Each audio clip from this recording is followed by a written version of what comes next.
স্বাগত সবাইকে অংশীদারি কারবার কোষে দেখো 14 আমরা ইতিমধ্যে বেসিক আলোচনা সহ দু টাইপের অঙ্ক আলোচনা করে ফেলেছি।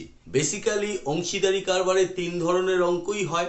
আজকে শেষ টাইপের যে অঙ্ক, সবচেয়ে কঠিন যে অঙ্কগুলো হয় পরীক্ষায় যেগুলো আসে, আজকে সেটা নিয়েই আলোচনা করা হবে।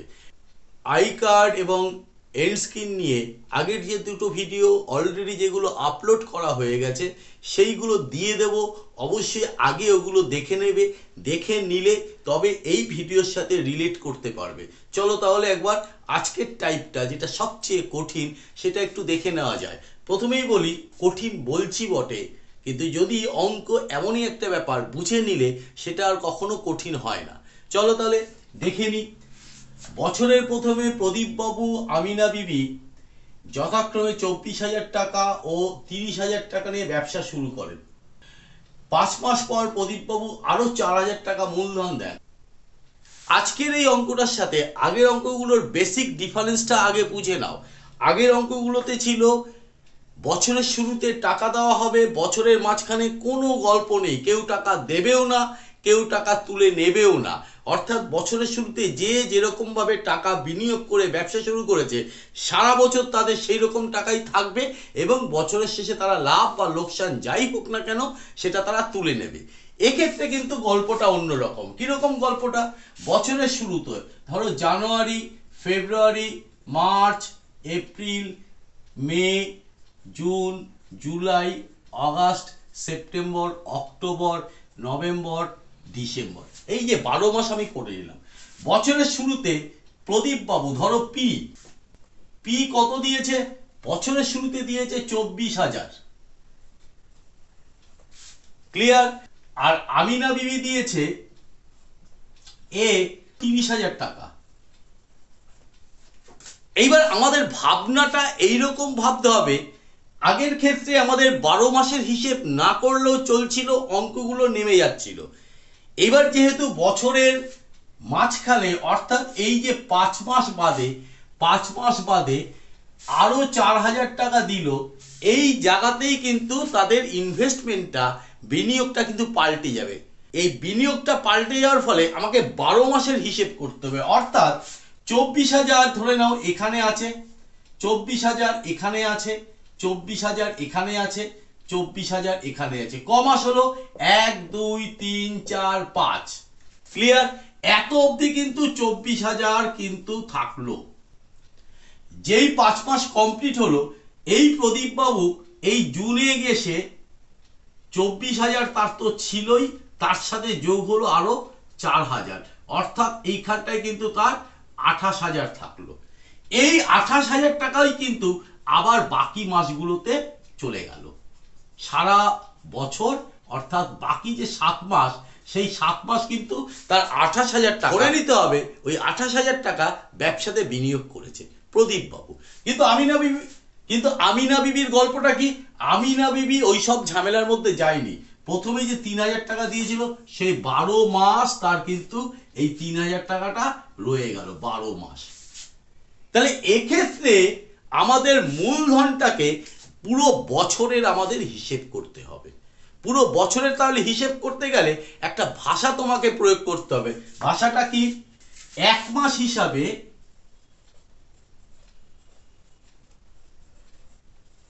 প্রদীপ বাবুর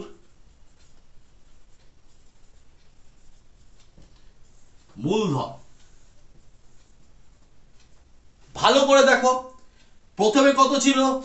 24,000 টাকা গুণ কত মাস? 24,000 টাকা তার কত মাস ছিল?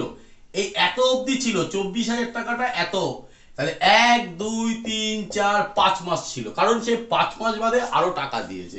তাহলে গুণ 5 যোগ, এইবার 24,000 টাকা তো তার ছিলই, তার সাথে 5 মাসের ঠিক শেষ করে অর্থাৎ 6 মাসের শুরুতে কত টাকা হয়ে গেল তার? 28,000। অঙ্কটাই সেটা দেখাতে হবে। যোগ 4,000 ইন্টু, তাহলে বাকি মাস কতগুলো থাকলো? 1 2 3 4 5 6 7, তাহলে গুণ এখান থেকে বোঝা যায় 5 মাসের হিসেব হয়ে গেছে। এক বছর যদি আমি টোটাল সময়টাকে ধরি তাহলে বাকি থাকলো 7 মাস। গুণ এইখানে ক্যালকুলেশনটা করে নিতে হবে। প্রথমে সাবধান করে দিই, এই গুণটা না আগে করবে না স্টুডেন্টরা, তোমরা ভুল করো। এইটা আগে করে নেবে ব্র্যাকেটের কাজটা। 24,000 যোগ 4,000 28,000 গুণ 7। এইবার তুমি গুণটা করো, 5 4 20, এই জায়গাটা বাদ দিয়ে দেবে। 5 4 20, 5 2 10 12, 1 2 3 যোগ 7 8 56, 7 2 14 আর 5 19, 1 2 3। এই যোগটা তুমি করে নাও, এত টাকা। ক্লিয়ার? বোঝা গেল ব্যাপারটা? এইবার আমরা কি করব, হলো তো প্রদীপ বাবুর, এবার আমরা কার মূলধন বের করব? আমিনা বিবির। তাহলে আবার একইভাবে লিখতে হবে, তলায় লিখছি 1 মাস হিসাবে আমিনা বিবির মূলধন। আমিনা বিবি কি করেছে? 30,000 টাকা ওই যে বছরের শুরুতে দিয়েছে, সারা বছর সে কিছু তোলেও নি আবার দেয়ও নি, তার মানে সারা বছর 30,000, অর্থাৎ 30,000 গুণ 12। তাহলে কত দাঁড়ালো? 3 বারং 36, তারপরে 4টে শূন্য, 1 2 3 4, এত টাকা। ক্লিয়ার? তাহলে বিষয়টা কি দাঁড়ালো, আমাদের মূল যেটা প্রবলেমটা ছিল, তাদের মূলধনটা সারা বছরের নিরিখে অ্যাডজাস্ট করা। যেহেতু মাঝখানে টাকা পয়সা লেনদেন হয়েছে, তাহলে এক বছরে হিসেব করলে ব্যবসাটার ক্ষেত্রে লাভের ভাগাভাগি করতে কারোর মধ্যে গন্ডগোল হবে না। এবার আমাদের কাজ কি? সেই আগের মতো, আগে কি করেছিলাম? মূলধনের অনুপাত বের করেছিলাম, এক্ষেত্রেও আমরা তাই করব। তাহলে তাদের মূলধনের অনুপাত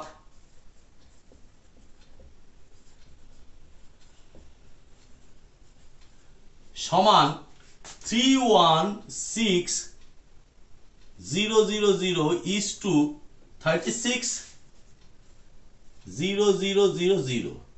তিনটে শূন্য তিনটে শূন্য উড়িয়ে দাও, তাহলে 3 থাকে, তাহলে থাকে 316 is to 360। 2 দিয়ে কাটাকুটি করবে যতটা সম্ভব। দেখো 2 দিয়ে কাটছি, 2 অক্ষে 2, 5 দুগুণে 10, 8 দুগুণে 16, 2 অক্ষে 2, 8 দুগুণে 16 0। 2 দিয়ে কেটে যাও যতক্ষণ সম্ভব। 2 7 দুগুণে 14, 9 দুগুণে 18, 2 দিয়ে 9 দুগুণে 18 0, আর যায় না। এবার আমরা সেই একই রকম ভাবে অনুপাত পেয়ে গেছি। আমাদের মোট লাভটা বছরের শেষে জানা আছে। প্রদীপ বাবুর লভ্যাংশ। কি টেকনিক? প্রথমে মোটটা লিখতে হবে, অর্থাৎ লাভটা 27,716 গুণ, এইটা নেব আমি 79, আর এই দুটো যোগফল করলে কত হবে?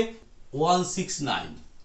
ডাইরেক্ট 27,716কে 169 দিয়ে রাফে ভাগ করে দেখবে, 164 আসছে। ক্লিয়ার? এই গুণটা করে কত হবে সেটাও রাফে করে নেবে, করে বসিয়ে দেবে। আমি রাফটা করে নিয়েছি, রাফ করে বসিয়ে দিলাম 12,956 টাকা। ক্লিয়ার? তাহলে আমিনা বিবিরটাও বের করতে হবে। তাহলে আমিনা বিবির লভ্যাংশ 27,716 গুণ 90/169। এটা কাটলে আমরা আগে পেয়েছি 164, এবার গুণটা সহজ হয়ে যাবে। 9 4 9 36 6, হাতে থাকলো 3, 6 9 54, 3 57, হাতে থাকলো 5, 9 9 5 14, একটা শূন্য বসিয়ে দাও। 14,760 টাকা উত্তরটা তাহলে আমাদের বেরিয়ে গেল। তোমরা উত্তরটা লিখে নেবে যে প্রদীপ বাবুর লভ্যাংশ 12,956 টাকা, আর আমিনা বিবির লভ্যাংশ 14,760 টাকা। ক্লিয়ার ব্যাপারটা? নেক্সট অঙ্ক, খুব ভালো একটা অঙ্ক।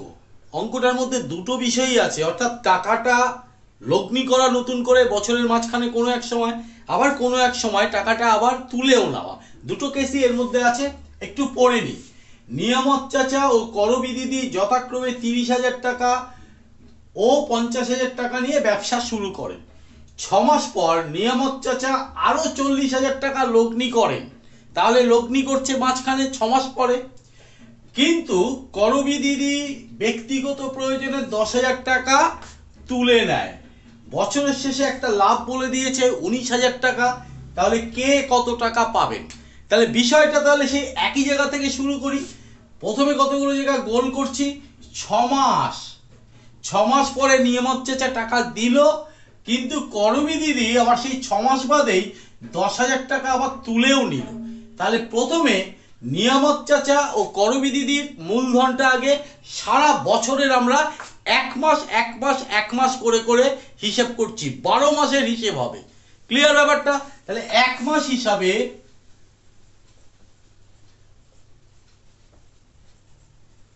নিয়ামত চাচা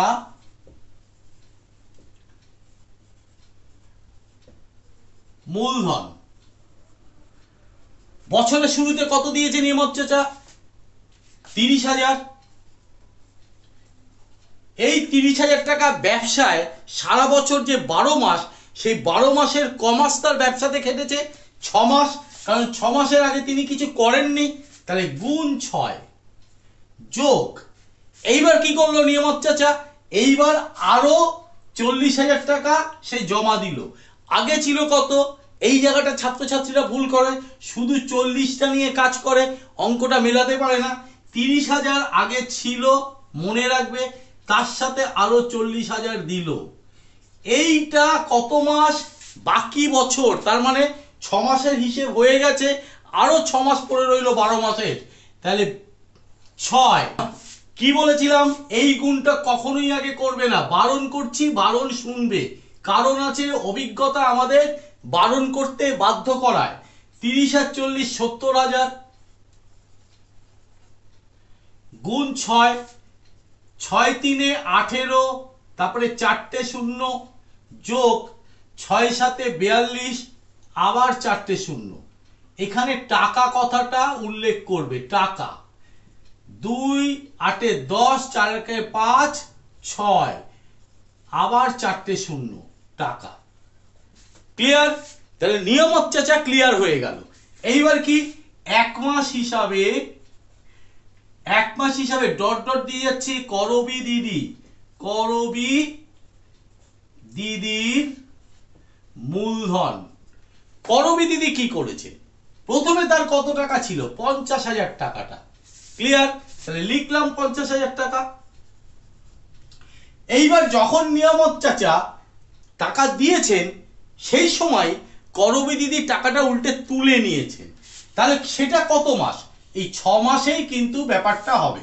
তাহলে 50,000 টাকা করবী দিদির কত মাস খেটেছে ব্যবসায়?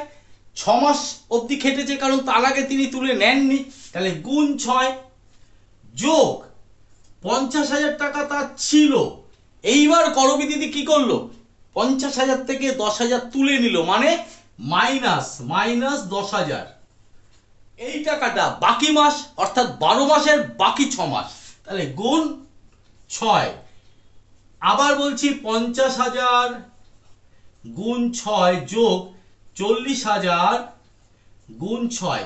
এইবার ক্যালকুলেশন করো, 5 6 30, 4টে 0 যোগ 4 6 24, 1 2 3 4 টাকা। এখানেও টাকা লিখবে। ক্লিয়ার? তাহলে যোগ করলে কি দাঁড়াচ্ছে? 54, তারপরে 4টে 0 টাকা। তাহলে সারা বছরের দুজনের মূলধন আমরা বের করে নিলাম। এইবার কি করতে হবে? একদম ট্র্যাডিশনাল মেথড। এইবার তাদের টাকার অনুপাত, তাহলে তাদের টাকার অনুপাত যেমন করে, মোট টাকাটা আমরা পেয়ে গেছি, এখানে 60, তারপরে 4টে 0 ইস্টু 54, তারপরে 4টে 0, 4টে 0 4টে 0 মনে মনে আগে ক্যান্সেল করো। 60 ইস্টু 54, একটু বড় থেকে কাটাকুটি করছি, 6 10 কে 60, 6 9 54 বেরিয়ে গেল। সুতরাং নিয়ামত চাচার লভ্যাংশ, নিয়ম কি? আমার লাভ হয়েছে 19,000, মুছে দিয়েছি, একটু দেখে নেবে। 19,000 গুণ 10, তার নিচে 10 আর 9 19, 19 এক 3টে শূন্য, তার মানে একের পরে 4টে শূন্য টাকা। ক্লিয়ার? ঠিক তেমনি করবী দিদি